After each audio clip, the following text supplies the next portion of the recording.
وہ کہنے لگی میں کپڑے نہیں لے کے آئی، اس لیے ایسے ہی سو جاؤں گی۔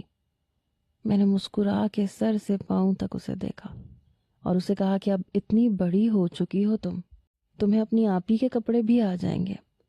میں نے شازیہ سے کہا کہ اپنا کوئی سوٹ مانو کو دے دو۔ شازیہ نے اپنا ایک جوڑا مانو کو دے دیا، خود باورچی خانے میں چلی گئی، جبکہ مانو ہمارے ہی واش روم میں نہانے کے لیے چلی گئی۔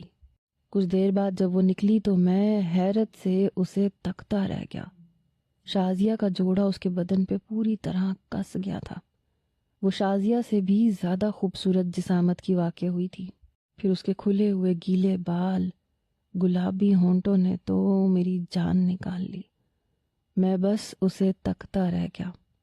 اس نے شرمندگی سے جلدی سے تولیے سے اپنے وجود کو چھپانے کی کوشش کی، پھر مجھ سے نظریں چراتی کمرے سے باہر نکل گئی۔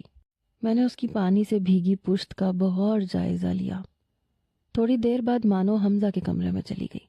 میں اور شازیہ سونے کے لیے لیٹ گئے۔ شازیہ تو سارے دن کی تھکی ہوئی تھی۔ کچھ دیر بعد اس کے خراٹے کمرے میں گونجنے لگے، لیکن میری آنکھوں سے نیند اوجھل ہو گئی تھی۔ مانو کی قربت رہ رہ کے مجھے ستا رہی تھی۔ اس کی جوانی میرے دل میں ہلچل مچا رہی تھی۔ اس کا بھیگا ہوا وجود میرے تن من میں آگ سلگا گیا تھا۔ جب آدھی رات کو میں جذبات سے بے قابو ہوا تو اٹھ کے اپنے کمرے سے نکل گیا اور حمزہ کے کمرے کے دروازے پہ پہنچ گیا۔ کمرے کا دروازہ بند تھا۔ میرے ہاتھ لگاتے ہی وہ آہستگی سے کھلتا چلا گیا اور اندر کا منظر دیکھ کے میرے ہوش اڑ گئے۔ سوچا بھی نہیں تھا کہ ایسا بھی کچھ دیکھنے کو ملے گا۔ کمرے کے اندر حمزہ بھی موجود تھا۔ اس کی باہوں میں قید مانو بستر پہ بیٹھی ہوئی تھی۔ حمزہ اس کے کندھے پہ سر ٹکائے اس سے باتیں کر رہا تھا اور کہہ رہا تھا